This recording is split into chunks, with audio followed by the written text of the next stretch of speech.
The river gave her things, sometimes. Branches stripped clean by the current, stones rounded into eggs, the occasional boot. Once, a leather satchel with 3 gold coins still inside, which Petra said was the river's way of apologizing for a bad season. Mira had put the coins toward medicines and said nothing about apologies. What the river gave her on the morning of the first hard freeze was a man. She heard him before she saw him. The sound was wrong for the water. Too much resistance, too irregular, something large fighting a current it had already lost. She was halfway through her dawn reading of the northern bend when the sound came down from the gorge, and her body was already moving before her mind caught up with why. He was face down in the fast shallows below the second drop, his body turned sideways by a submerged rock that had caught him long enough for the current to lose interest. Dark clothing, no insignia. His hands were visible just beneath the surface, open, which told her he had stopped fighting. She went into her knees and grabbed him by the shoulders and pulled. He was heavy in the specific way of a large man with no weight to spare, no softness in him, all of it muscle and bone, and the dead heaviness of someone whose body had made a decision the mind had not yet caught up with.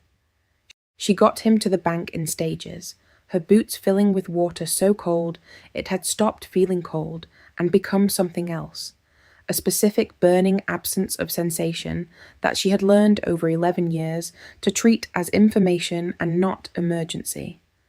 On the bank she turned him over, dark hair plastered against a strong jaw, a gash at his right temple still seeping despite the cold, clothing stripped of any identifying mark by design or by the gorge rocks. She could not tell which. His chest moved. Barely, but it moved. She read his scent without deciding to because that was what her body did. Her healer's reflex, the river reader's instinct, the automatic cataloguing of biological information that her training had made as involuntary as breathing. High alpha, which she had already expected from the size of him. A suppressed quality that she associated with prolonged physical stress or a wolf that had been managing something too large for too long. And underneath both of those, something else. Something she did not have a name for, but something that made her wolf go quiet in a way it had not in years. She noted it and kept moving. The fisherman's hut was 30 yards upstream. The emergency shelter she had stocked herself 2 winters ago because the river didn't ask permission before it made trouble. She got him there by main force, one arm under his shoulders, his weight across her back, her boots leaving dark prints in the frost. Inside, fire, which she lit with the efficiency of someone who has done it in the dark, in the cold, in worse situations than this. Wet clothing stripped with the clinical detachment of someone whose work required her to see bodies as biological problems requiring solutions. She took no particular notice of him except the information she needed. No additional injuries beyond the temple gash and the hypothermia, no breaks, his heartbeat wrong in the specific way that would resolve with warmth or would not, and that question was not hers to answer. She was banking the fire when he made a sound, not a word. A pull of breath, sharp and involuntary, the sound of someone whose wolf was surfacing before their human mind had managed it. She turned. His eyes were open. The irises were doing something she recognized, the specific amber illumination of a wolf too close to the surface to stay behind the human face. And then he looked at her, or the wolf looked at her, or both looked at her, and for 3 seconds something in the room was different. Then his eyes closed and his breathing steadied and the light went out. She went back to the fire. She was still tending him when Petra arrived at dusk, drawn by the smoke, her worn cloak dusted with the first real snow of the season. Petra looked at the man on the pallet with the long, flat look she reserved for things that were going to require a conversation. "Do you know who this is?" Petra said. "A drowning man," Mira said. "That is all I need to know right now." Petra looked at her with something careful in her grey eyes and said nothing further, and began unpacking the medicines she had thought to bring.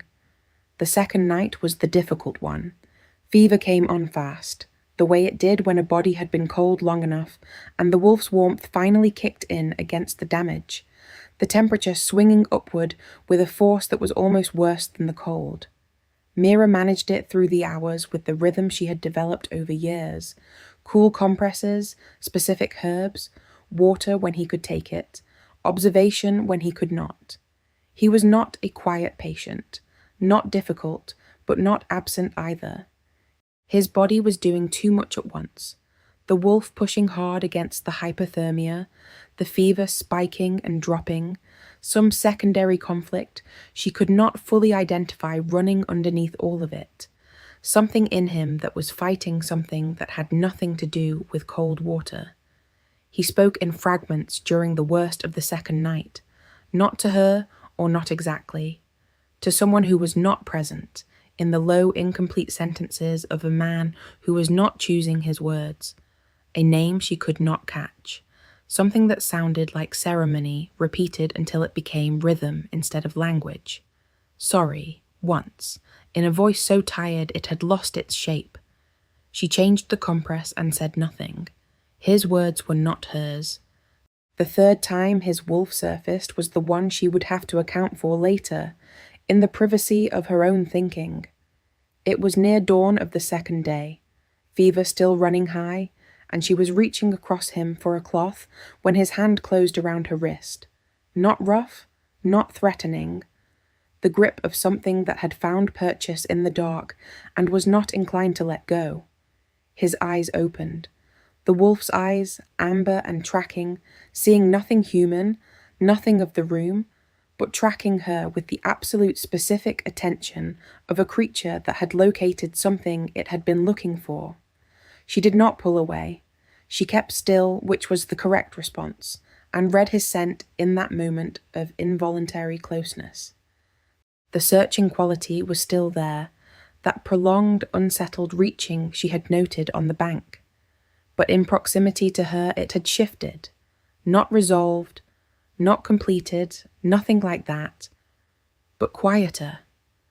The way a current went still in a sheltered bend, the way the river sounded different when it found the shape it was looking for. She noted this as anomalous and filed it in the same place she had been filing all of it, which was a place she was not going to examine today or possibly this season. His grip loosened. She moved her wrist free. He sank back into the fever. The third day, the fever broke. She was changing the compress when it happened. The specific quality of a body releasing something it had been holding too tightly. The temperature dropping into normality. The breathing settling into ordinary sleep. She sat back and looked at him properly for the first time since she had pulled him from the water. He was, she noted clinically, an extraordinarily handsome man. Strong jaw, strong brow, dark hair drying now against the pillow, a quality even in sleep of someone whose body had a specific relationship with authority.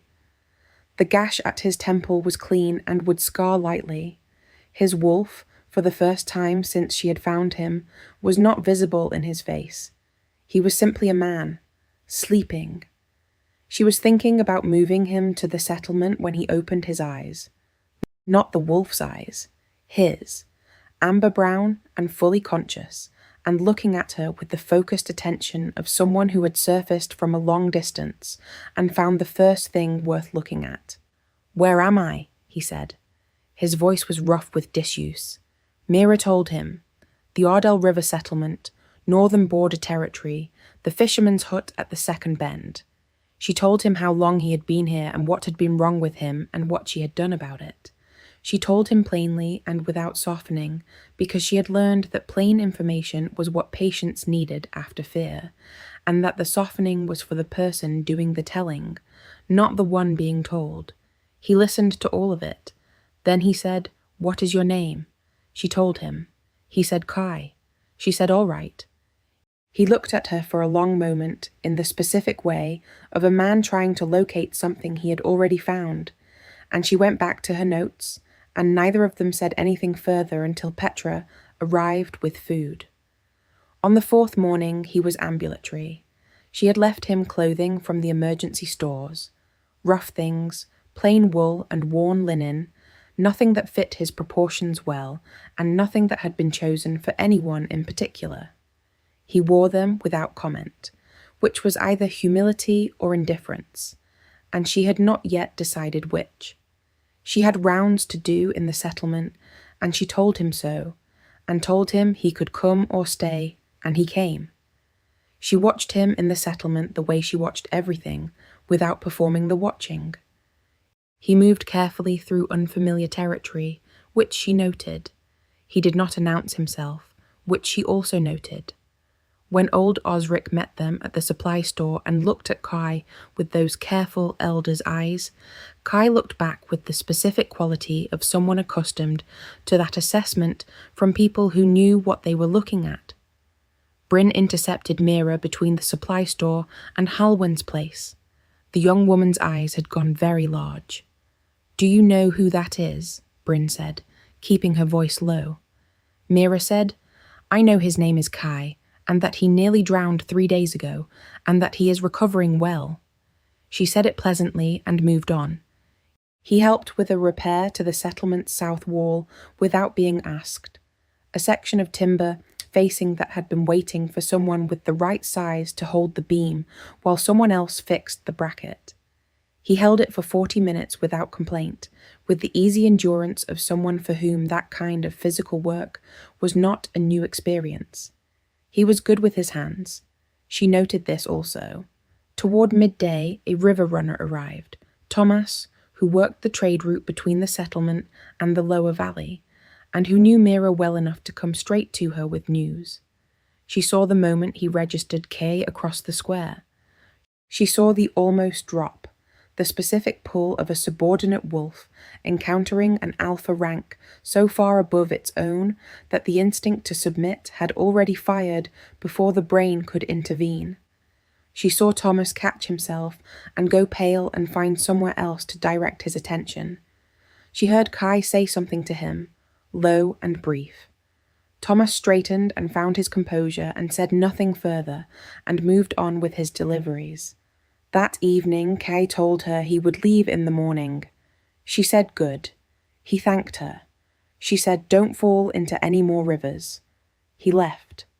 She went back inside and looked at the empty workspace. The chair he had sat in. The corner of the workbench he had leaned against while she was explaining the contamination charts. The specific shape of the absence. She told herself it was residual vigilance.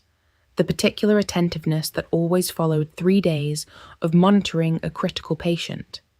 Her cold reading ability, which was the most honest part of her, considered this explanation and did not endorse it. She filed it and went to bed and slept with the particular density of someone who has been holding something at arm's length for longer than they admitted. 6 weeks later, she was halfway through her morning rounds when the settlement changed its quality. She had learned to read settlements the way she read rivers. The pressure differentials, the patterns of movement, the specific sound of a community encountering something outside its normal flow. What she heard at the northern end of the settlement path was the sound of everyone redirecting at once, the involuntary reorientation of a flock that has caught a current. She rounded the corner of Osric's storage building and stopped. A delegation. 4 riders, a formal warrant visible on the lead rider's saddle, and in the centre of the group a man on a dark horse who was not wearing any insignia at all, and whose presence in the square was already doing things to the people nearby that had nothing to do with what he had said or done. Wolves didn't drop to submission from across a square because of a flag. They dropped because of what was in the air. She had felt that quality before. In a fisherman's hut, during a fever, at a moment she had been filing carefully. Caius was looking at her across the square. She was certain, later, that the expression on her face had been adequate. She had been managing her face for long enough that adequate was usually achievable regardless of circumstances. What she was less certain about was whether her scent had been equally cooperative, because cold readers had the specific liability of knowing exactly what biological information a trained nose could extract, and the 3 seconds before she collected herself were not her best 3 seconds. He crossed to her. The delegation arranged itself with the practiced ease of people who had done this many times. Aldrich, his name she had since learned, the beta who had appeared at the tree line that last evening, stayed with the horses. Warden Mira, Caius said, I have some business with the settlement elder about the river rights documentation that has been pending since last season. Warden, she said. Since when? Since last month, he said. The recognition document was processed through the Crown Office 3 weeks ago. I assumed you had received it. She had not received it. She had also not yet decided how to feel about that, because she was still deciding how to feel about his presence in the square, his voice saying her name, his wolf visible beneath the surface of his composure in the same way she had seen it in the hut and had been not thinking about for 6 weeks. Osric emerged from the supply building, took one look at the scene, and invited the delegation to stay the night with the particular composure of a man who had spent 50 years being unsurprisable. The river rights negotiation was real. She sat across from his senior advisor for 2 hours on the first afternoon, and the documentation was solid, and the legal questions were genuine. She was the most technically qualified person in the room, and she knew it, and so did everyone at the table, including the advisor, who had clearly not expected to encounter her depth of knowledge about the Third Fall's boundary and its seasonal drift. The advisor argued for a fixed line. She told him, with the specific patience she reserved for people who were wrong in ways that would have consequences, that a fixed line at the Third Falls was legally tidy and practically useless because the river did not consult legal documents before moving 3 feet east every spring thaw.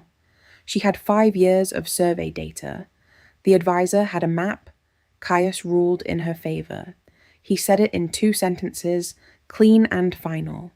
The advisor accepted it because he had no other option. Aldrich watched the whole exchange with the expression of a man who already knew the answer to a question he had not yet asked. That evening, Caius appeared at the river's edge where she was running her evening water quality measurements. He was carrying nothing, which meant he had come for a reason that was not professional. She kept taking measurements. He stood beside her on the bank and watched. After a while, he said, You mapped all of this yourself? Yes. How long? 11 years, since I took the warden position. A silence. The river ran steady and cold. She said, The contamination in the northern tributary. It's been running wrong for over a month now. Something upstream. I haven't been able to reach the source alone because the ice is too thick at the crossing. He was quiet for a moment. Then, I know that gorge. I can get you across it. She looked at him. You don't live here, she said. I'll be here for a few more days. That's not why I said it. He held her gaze. No, he said. I know it isn't. She looked back at the river. The water was running dark in the failing light, carrying things she could read and things she could not. The warmth at the side of her neck that had appeared 3 days after he left the settlement and had not entirely gone away was doing something she was choosing not to examine. She said, All right. Tomorrow at first light. He said, I'll be here. She went inside. She did not sleep particularly well. The ice at the crossing held better than she expected, which she credited to the hard freeze of the previous week, and not to the fact that he had assessed it methodically before he let her step onto it, moving ahead of her with his weight distributed carefully, reading the surface the way she read the water, by instinct trained into precision. She had watched him do this, and had thought, not for the first time, that this man had been trained for something large and had trained well. The contamination source was worse than her numbers had suggested. A collapse in the gorge wall, deep in the rock face above the tributary. A mineral vein ruptured by the freeze-thaw cycle, leaching into the snowmelt. fixable, not alone. The specific category of problem that required materials she did not have and help she had not been able to justify asking for. She stood at the tributary's edge and read the chemistry of it with her full cold reader's attention, which was the reason she did not register the ice shifting until the shift was already happening. He caught her before she registered the movement, one hand closing on her arm and her body pulled back against his chest in a single motion, the action of someone whose reflexes were faster than conversation. For 1 second they were both still, her back against him, his arm around her, the cold air between them gone. She stepped away, thanked him professionally, resumed her notes. His heartbeat, in that second, had not been steady. She had read it through his chest against her back the way she read everything else, automatically, without choosing to. She noted it. She did not pursue it. On the ride back, she said, "I'll need limestone composite and 2 strong backs to pack the gorge wall. 3 days of work." He said, "I know where to get the limestone. I can arrange the labor." She said, "You don't need to do that." He said, "I know I don't need to."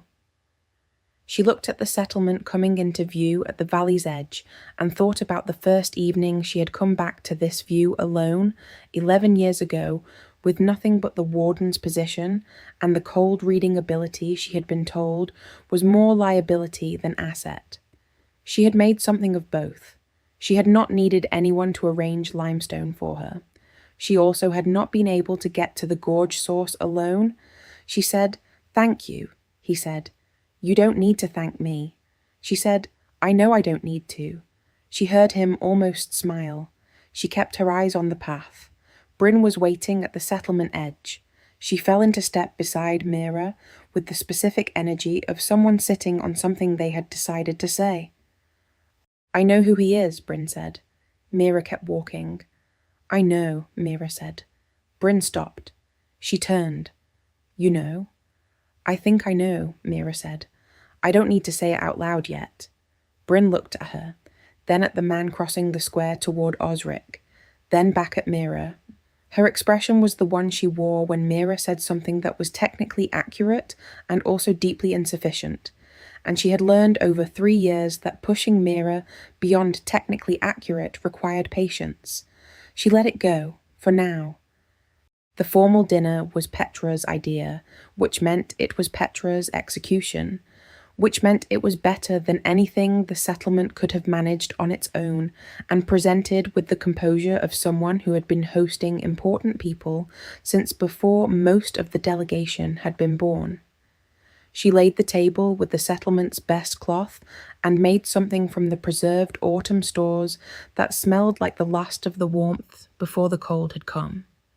Caius sat across from Osric and spoke to him the way 2 people spoke when they both understood territory and population and the mathematics of survival through a hard season, directly, without the performance layer that official negotiations required.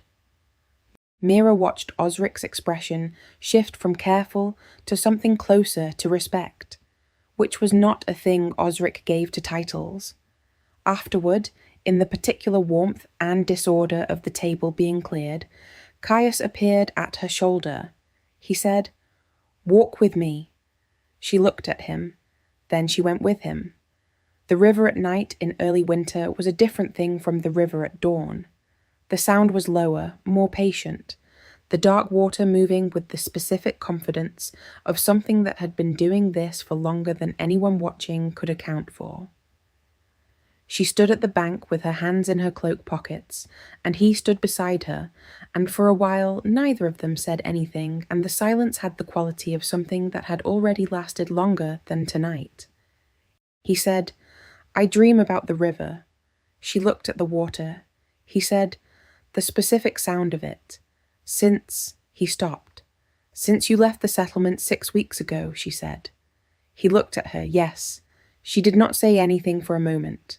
The fire they had built on the bank, small, practical, not for warmth but for light, burned low between them. She said, "You don't dream about rivers." He said, "No, I don't usually." She said, "What do you dream about?" He was quiet for long enough that she thought he might not answer. Then he said, "Ceremonies, mostly. Failed ones." She heard what that meant. She was a cold reader, and she had been reading him for the better part of 2 days at close range, and she had not been pretending she didn't know what she was reading. She knew what a wolf looked like when it had been searching for a long time. She knew what it looked like when the searching went still. She said, "How many?" "4," he said. "1 each year." She looked at the river and thought about the water running wrong for 32 days before he had arrived at her bank. She thought about the numbers in her log, the contamination rising in a steady gradient through the autumn. She thought about the day after he left the settlement, when she'd gone back to her measurements and found them 3 points worse than the morning before. She had been reading the land for 11 years. She read it the way she read bodies, as a system with a specific logic that expressed itself in symptoms when something was wrong. She was very good at reading what was wrong. She had been choosing not to read one particular set of symptoms for 6 weeks. She said, "The water has been wrong since the first hard freeze. I thought it was mineral. I thought it was the gorge wall." "It may be both," he said. "Yes," she said, "it may be both." They stood at the river a little longer. The fire burned down. She did not rebuild it, and he did not ask her to, and they walked back to the settlement in the specific silence of 2 people who have said several things without having said any of them. She did not sleep at all that night. She lay on her back in the dark and listened to the cold outside the walls and read herself the way she read the water, methodically, without flinching from the result. The result was not surprising. It was simply, now, undeniable. The morning of the 3rd day of the delegation's stay arrived with a different quality. She heard the settlement stir early, a change in the usual rhythm, and by the time she reached the square she understood why. Lissith Voss arrived on a grey horse, with 2 attendants, and the bearing of someone who had spent enough years near power to have acquired some of its specific gravity. She was beautiful in the way of someone who had always been beautiful and had stopped thinking about it, which was the most difficult kind. She greeted the settlement folk with a warmth that was real. Mira read it and found no performance in it, and she greeted Caius with the easy warmth of someone who had 8 months of formal claim and the patience to wear it gracefully. His scent did not change when she arrived. Mira noted this and did not note that she had noted it. Lissith came to Mira within the first hour, not to assess, or not only to assess, though there was assessment in it. She asked about the warden work with genuine curiosity, the kind of curiosity that belonged to a person who valued competence in any form. And Mira answered honestly because she always answered honestly, and because she had already decided that Lissith Voss did not deserve anything less. Lissith was kind. She was intelligent. She had spent 8 months building something with a man who was, by every measure Mira had available, someone worth building something with. She had done nothing wrong. That evening, Caius did not come to the river. Mira ran her measurements alone and told herself the relief was because his presence had been disruptive, and the absence resolved a problem she had not been managing well. Her cold reader, operating with its usual indifference to what she would prefer to believe, offered a different reading. She went back inside. Lissith found her at the edge of the settlement as the settlement was going quiet, sitting on the flat stone above the bank where she sat when she needed to think without thinking. Lissith sat beside her without asking, which was either presumption or the instinct of someone who understood that asking would have produced refusal. "He chose me 8 months ago," Lissith said, not unkindly. The specific kindness of someone who has decided that you deserve to know from her rather than from someone who would enjoy the telling. Mira looked at the dark water. "I appreciate the courtesy," she said. "I haven't done anything that requires it." Lissith studied her. The expression on her face was considering something. "No," she said quietly. I don't think you have. They sat there for a while. The river moved below them. What she was doing, Mira told herself, was managing information. She had received information. She was processing it. She would adjust her behavior accordingly, which in practice meant continuing to do exactly what she had been doing, which was her work, which was what she was here for and always had been. Her cold reading ability, which processed information slightly faster and considerably more honestly than her conscious mind, had already finished processing it. She sat at the river and looked at the water running wrong and did not say anything at all. The fourth day had the quality of something pretending to be ordinary. She ran her rounds. She reviewed the contamination data with the detailed attention it deserved. She helped Bryn patch a gap in the supply house wall that had been drafting cold air into the stores. She ate, she worked. She did all the things that had constituted her life here for 11 years and would continue to constitute her life here, because this was her work and her place, and she had built both of those things without help, and she did not need them destabilized by 6 weeks of something she should have read more clearly and less slowly. That afternoon, she found him at her workbench, not in the workspace, at the threshold, standing in the doorway with his hands in his coat, and the specific quality of a man who has been standing in one place long enough to know that it is a choice and not an accident. She did not invite him in.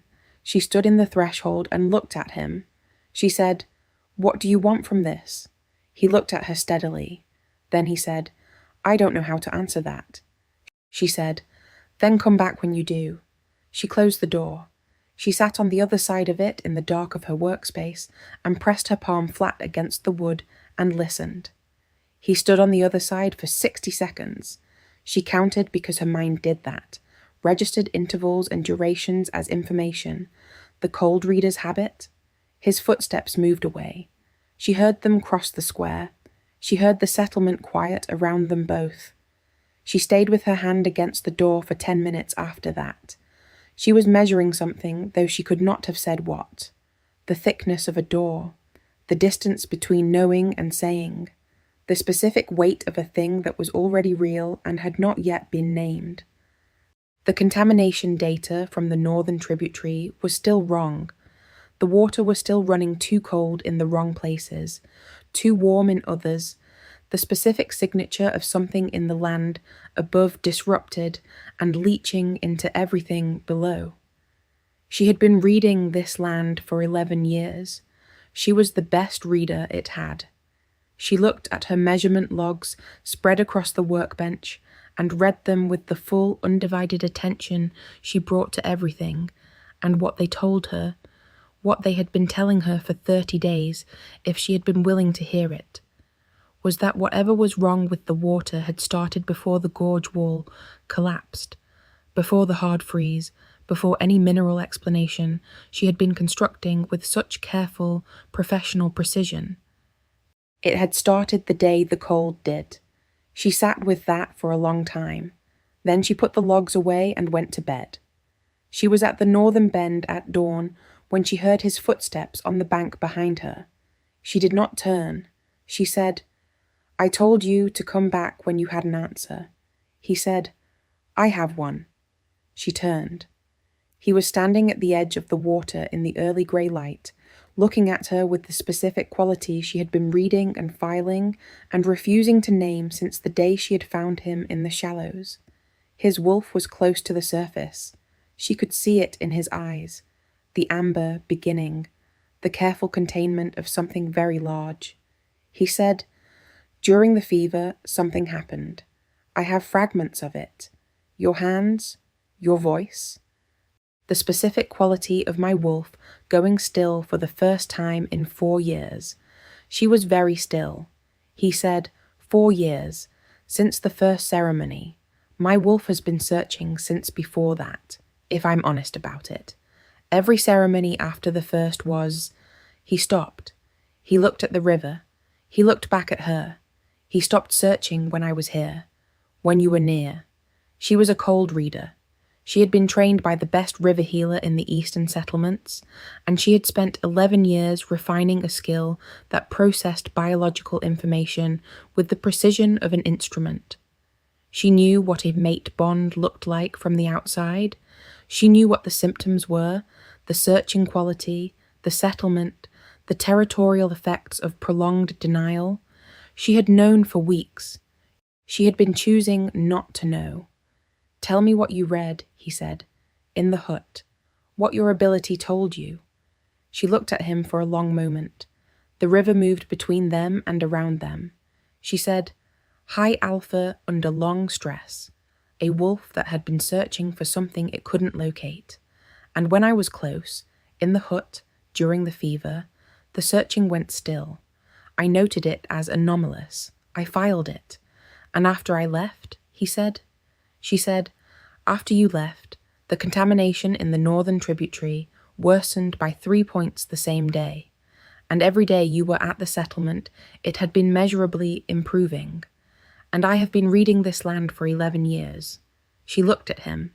She said, "Your wolf recognized during the fever, before your conscious mind had anything to say about it, the proximity, the biology.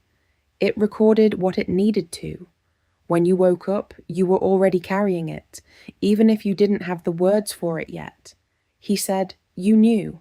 She said, "I suspected. And then you arrived 6 weeks later, and I was more certain." He said, "And you said nothing." She said, "You had a betrothal document, and you hadn't told me your name." He closed his eyes. He stood that way for a moment. Then he said, "I'll speak to Lissith." She said, "Don't." He looked at her. She said, "Not because of me. Not today, not from here, not while you're standing in my warden territory, the day after I closed a door on you. Figure out what you're asking for, in plain language. Then come back." He held her gaze. Something in it that she did not have a clean name for. Not gratitude, not hurt. Something more complicated than either. He said, "All right." He turned and walked back toward the settlement alone. She watched him go. His wolf, she noted, no longer moved like a searching wolf. It moved like something that had found what it was looking for.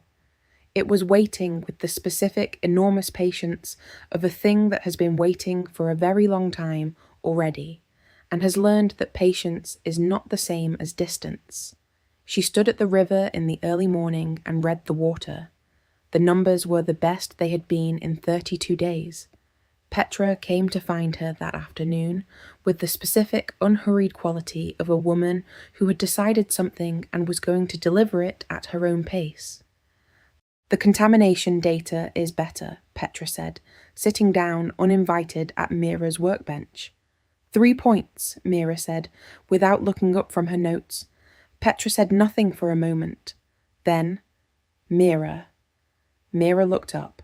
Petra's grey eyes were doing the thing they did when she was about to say something she had been sitting with for longer than today. She said, "I have known you for 9 years. I watched you come to this settlement with nothing and build something out of pure, obstinate competence. I have watched you be kind to everyone who came to you with bad water and bad luck, and I have never once seen you be kind to yourself." Mira said, "I'm fine." Petra said, "You are sitting in a workroom making notes because a man you are in love with is in the next building and you have found a reason not to go there." Mira said, "He has a betrothal document." Petra said, "He has a piece of paper. You have a wolf that has been running wrong for 6 weeks and a river that is measurably better every time he stands near it." She paused. "I have eyes," she said. "I have had eyes for 64 years. I know what I'm looking at." Mira looked at her notes. The numbers were still there, patient and specific, telling her the same thing they had been telling her for 32 days. She said, "He needs to work out what he's asking for. That was what I told him. I'm not going to take it back." Petra said, "Good. That was the right thing to say. I just want to make sure you know that saying the right thing and then hiding in the workroom are not the same quality of decision." Mira put down her pen. She looked at the contamination charts and thought about the specific geography of a woman who had spent 11 years being sufficient unto herself and had been, on the whole, correct about that, and was not certain what to do with the evidence that sufficient might not be the right category anymore. She said, "I know." Petra patted her hand once and stood up. "Good," she said again. Then she went back outside. Mira sat at the workbench for another few minutes. Then she closed her notes and went to find Bryn and helped her finish patching the supply house wall, which at least was a problem with a clear solution. That night, she heard raised voices from the settlement's eastern building where the delegation had taken rooms. Not fighting, something more interior than that. The specific register of a conversation that was costing someone something real. Caius's voice, low but audible through the cold air. Then silence. Then the sound of Aldrich's footsteps crossing the square, which she had learned to identify by weight and pace. She put down the document she was not reading and waited. Aldrich knocked once. He did not come in. He said through the door, in the voice of a man, delivering a message with professional exactness. "Lady Lissith Voss has released the betrothal agreement. His Majesty's legal office will record the dissolution in the capital." He paused. "She asked me to tell you she did it because it was right, not because of you. She said you would understand the distinction." Mira sat very still. She did understand the distinction. She also understood that Lissith had found the most graceful possible exit from something she had every right to hold, and had walked through it with her eyes open, and that this was the kind of thing that deserved more than a note in someone else's story. She said, "Thank you." Aldrich left. She sat in the quiet of the workroom and looked at the wall and thought about the specific weight of what people chose to put down when they did not have to. The morning arrived early and cold, and the settlement was already moving when the Crown Messenger found Caius at the supply store. Mira was 3 buildings away and heard the change in the settlement's quality before she heard the words. That specific contraction, everyone pulling slightly inward, the atmospheric pressure of bad news delivered to someone important. She knew before she crossed the square. Territorial dispute, northern border, formal summons, 6 days to respond, or the council began provisional proceedings. The messenger recited it with the flat precision of someone who had learned not to editorialize. She did not look at Caius. She looked at the river, which was running clear and cold in the early light. He found her there 20 minutes later. The delegation was already preparing to leave. She could hear it, the specific organized noise of a practiced retinue. He stood beside her on the bank. He had 20 minutes, probably less. She was aware of each one. He said, "I spoke to Lissith. She said, 'I know. Aldrich told me.' He said she released it. She said, 'I know that too.'" A silence. The water moved. He said, "I have to go." She said, "Yes." He said, "I'm coming back." She looked at the river. She said, "I know what you're coming back to. This settlement, this bank, this work. I'll be here doing all of it. That isn't the same as a promise I'm making you." He said, "I know." She said, "Good." He said, "When I come back, I'll have the words." She said, "Plain language." He said, "Plain language." He started to go, then he stopped. He turned back. He was looking at her in the full morning light, his wolf visible and not bothering to be otherwise. Those amber eyes doing the thing they did that she had learned meant he was not performing anything. He took her hand. He held it. Warm and specific, and not long. A grip that was not a claim but was not nothing either. A grip that meant precisely as much as she chose to let it mean. Then he released it and walked back toward his retinue. Aldrich passed her on his way by. He said without slowing, "His Majesty will be insufferable the entire ride home. I want you to understand I hold you personally responsible." She watched the delegation leave through the settlement gate. She stood at the river for a long time after the sound of hooves faded into the gorge distance. The water was running at the best numbers she had recorded in 5 weeks. She went back to work. 2 months. She ran her rounds. She completed the gorge wall repair with the limestone Caius had arranged before he left. 2 of Aldrich's men had stayed behind to help, quiet and professional, and she worked alongside them without comment. The tributary ran clear by the 3rd week. She documented it with the precision she documented everything. The contamination numbers held for 9 days after the repair. Then they shifted again, not back to the pre-repair baseline, but upward, a slow creep in the specific register that she had started to read as something other than geology. She noted it. She kept noting it. She slept badly. She had been sleeping badly since the morning he left, which was information she was adding to the same file she had been building since the day she pulled him from the water. The file was now substantial. She had been trying to determine what to do with it. In the 5th week, a letter arrived, formal, official, addressed to Warden Mira of the Ardell River Settlement and bearing the Crown Office seal. She collected it from the post rider at Osric's gate and stood in the cold reading it. Her warden station was recognised as an official Crown position.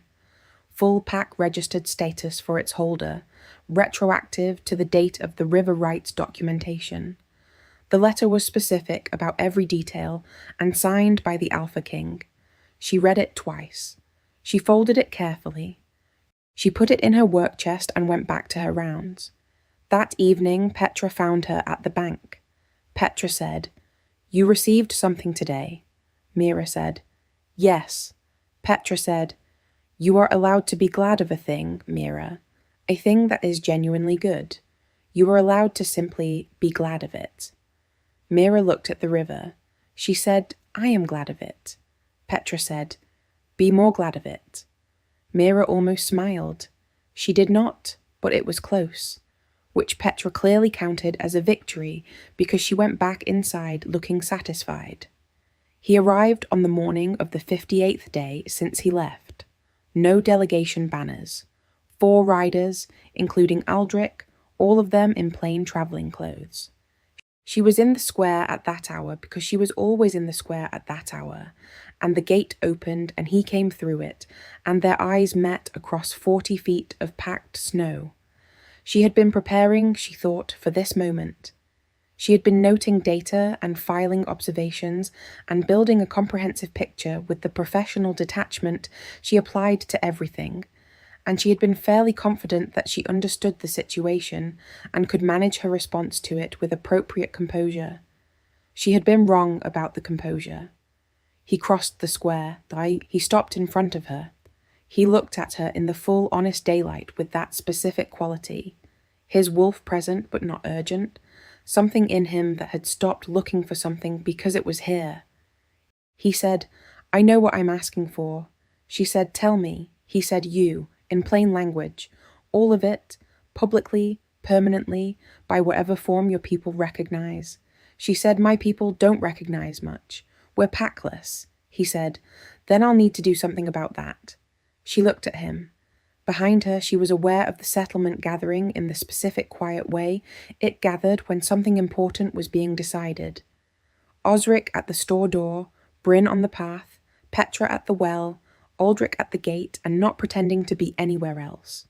She was aware of Davon, her closest neighbour, standing 3 feet to her left. He said nothing for a moment. Then he said, very quietly, to no one in particular, he pulled her out of the river too. First day she got the sickness that took her father.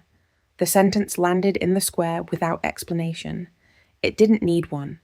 Debt, the settlement kind, ran in both directions, and everyone present understood that. She looked at Caius. She read him the way she had been reading him since the morning she dragged him from the water. Not with the professional distance she had been maintaining, not with the cataloguing caution, but with the full, undivided attention of a woman who had been paying close attention to this person for 2 months and knew what she had seen. Truth. Clean through every layer of it, nothing underneath the surface that contradicted the surface. Not performance, not the specific management of information that she had gotten very good at reading in people who had something to protect. Just him. In the cold morning light in her settlement, asking for something in the plain language she had required of him. She said, "Yes." The settlement made the sound of something that had been waiting. Not loud, just present. The particular warm noise of people who have watched something build and are relieved it arrived before the cold got worse. The river that day ran at the cleanest numbers she had ever recorded. The formal claiming could not happen in the square, which had no sacred geography, no ritual ground, nothing the old law recognized as witnessed space. Osric settled this with the authority of someone who had been administering settlements for 4 decades and had no patience for problems that had obvious solutions. He said, "The river has been sacred in this valley since before any name you would recognize. If there is a witness claiming to be made, make it at the water." They went to the river. The settlement followed without direction, the way communities moved toward things that mattered.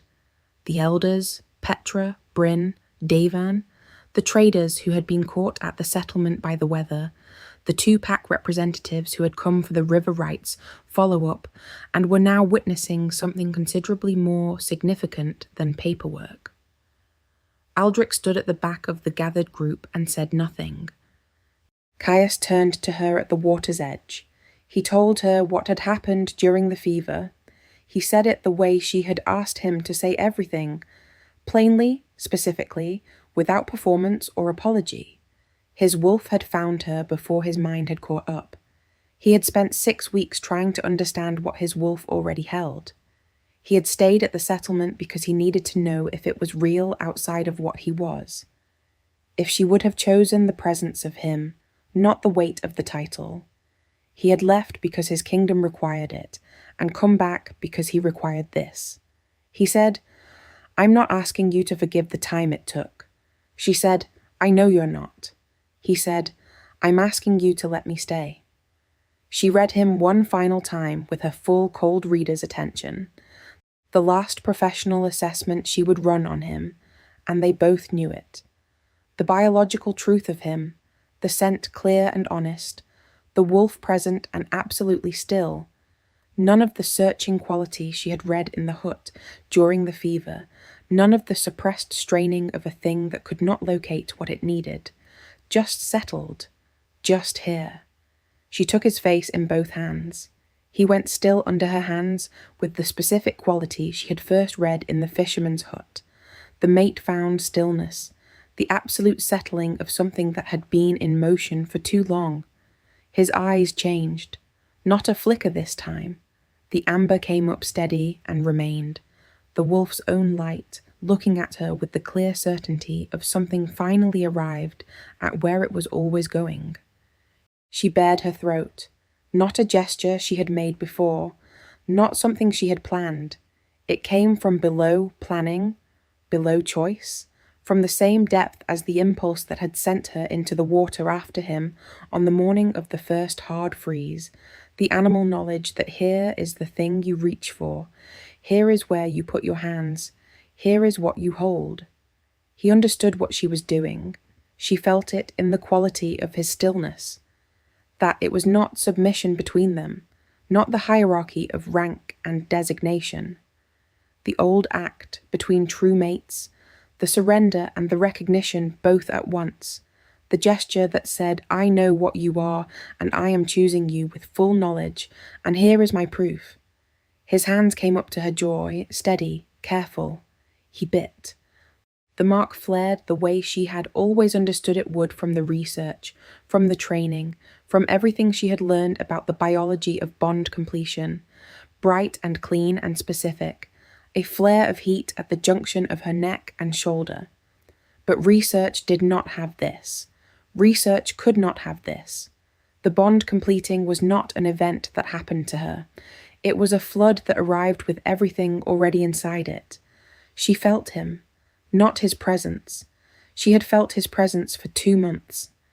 This was his interior, everything the surface had been containing, arriving all at once. 4 years of searching, the specific texture of the loneliness a wolf carried when it could not find what it was built to find, the fever memory of her hands and her voice threading through the dark like the only signal in a lot of interference. Tenderness so old it had calcified into something structural. The specific quality of a man who had been trying to do what was right and getting it wrong in the particular way of someone who had too much to hold and not enough guidance, looking for something true in a life that had been arranged around things that were useful. And underneath all of it, absolute and foundational, her. Her scent, her work, her hands on his face in a fisherman's hut before she knew who he was, the river, the morning light, her saying don't fall into any more rivers with the specific dry care of someone who meant something larger than the words. She gasped. She could not help it. He held her, and she stayed in it, and the grief of the searching dissolved into the present tense of being found, which was its own particular enormity. He pulled back and looked at her. His eyes were still amber. His hands were shaking slightly, which she felt rather than saw because she was also shaking slightly, and she had decided not to be embarrassed about that. He said her name. Just her name.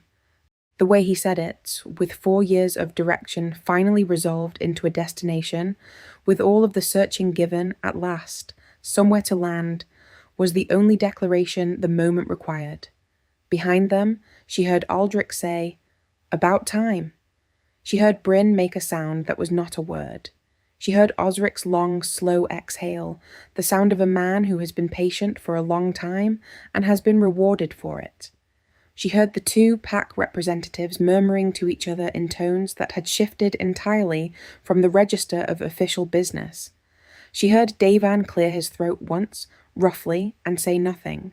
She heard Petra, nearest of all of them, say nothing at all. She looked over. Petra was watching them with the grey eyes that had seen 64 years of people finding and losing and occasionally, remarkably, keeping the things that mattered. Her expression was the one Mira had very rarely seen on her. Not satisfaction. Something quieter than that. Something that belonged to people who had loved someone for a long time and were watching that love land safely. The river moved behind them, cold and clear, carrying its information the way it always had. In the days that followed, the contamination data resolved to 0. She measured it herself, at the northern bend, and the tributary, and the third falls, and every point along the survey route she had been walking for 11 years. She brought her instruments and her logs and her full cold reader's attention, and what the river told her was that it was clean. Not better, not trending toward recovery, but clean, the specific biological baseline of water that had been running through healthy land. She stood at the northern bend on the morning of the 3rd day and looked at the numbers for a long time. Then she closed her log. Caius was behind her on the bank. He had learned her routes. She had stopped minding. She said, "The tributary is clear." He said, "I know." She turned. He was watching her with the specific quality she had catalogued and named, and now simply lived inside, which was different from cataloguing it. She said, "The land wasn't wrong. You were wrong. And the land told me so for 32 days before I was willing to read it that way." He said, "You read it." She said, "Eventually." He said, "In time."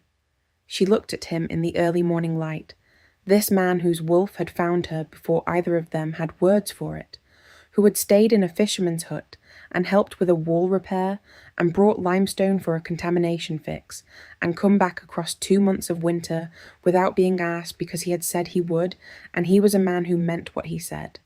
She said, "The next time you fall in a river." He said, "I'll be more careful." She said, "You won't. You'll be mid-shift on a gorge ledge in a hard freeze and the wolf will fail and the water will take you and you will wash up at the nearest available bank and be extremely lucky about which bank it is."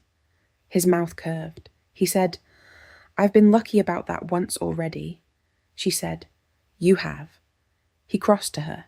He put his hands in her hair and she let him, and turned her face up, and the morning light was cold, and the river was clean, and everything the water had been trying to tell her was true. Osric told the pack representatives over dinner that evening that the warden of the Ardell River settlement had been formally registered to the Alpha King's own pack by royal authority, and that any administrative questions about the warden station's jurisdiction should be addressed accordingly. He said it with the flat precision of a man closing a door that had been left open long enough. One of the representatives, the one who had cited her packless status as the relevant legal argument 3 months past, nodded once and said, "Understood." She was across the table and she heard it and she said nothing, because she did not need to say anything, because Osric had said it, and the river had said it, and the numbers in her log said it, and Caius, sitting beside her, said it with the specific quality of a man who was exactly where he had decided to be. Rowan arrived 2 weeks later with a formal policy document and a manner that had shifted in the specific way of a man who has reassessed something at significant personal cost and arrived at a different position. He was not apologetic. She did not want apology. He spoke to her with the specific courtesy of someone who had updated his thinking and was demonstrating the update through behavior rather than declaration. She told him the river rights documentation needed a review clause every 3 years because the channel moved and fixed boundaries served nobody.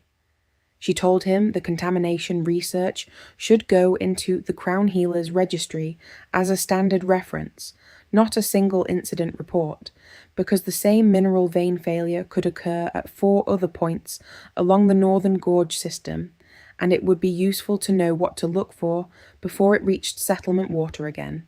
He wrote everything down. He said he would submit the registry proposal that month. She said, "Good." Caius, standing at the edge of the conversation, said nothing. She could feel the almost smile without looking. Osric said to her that evening, sitting at her workbench with the ease of a man who had been coming to this workroom for 9 years, "He's not what I expected you to bring back." She said, "I didn't bring him. He pulled himself out of most of it." Osric said, "That's what I mean. He knows how to be small when the work is large." She sat with that. It was accurate. She had been noting it since the settlement repair, since the tributary crossing, since the negotiation session where he had ruled in her favour with 2 sentences and then gotten out of the room's way.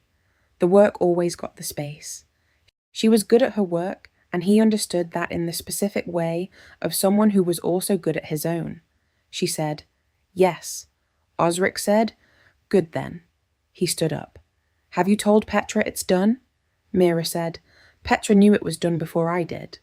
Osric said, "Yes, well, we were all waiting on you." He left. She sat at the workbench in the warm lamplight and thought about that. About the specific experience of being the last person in your own settlement to know something that everyone who loved you had already seen, and about what it said about the quality of the people who had waited without pressure, without pushing, with the patient and generous certainty that she would arrive when she arrived. She slept well that night for the first time in 2 months. The morning of their departure, she went to the northern bend at dawn, the way she had been going every morning for 11 years. The river was clean. She read it without instruments, the way she had learned before instruments. Her hands in the water, her cold reader's attention extended into the current, reading temperature and pressure and chemistry and the specific biological signal of land that was being managed well. She heard him come down the bank behind her. She heard him stop a few feet back and wait, because he had learned her rhythms the way she read the river, not by studying them, but by being present long enough that they had simply become known. She straightened. She turned.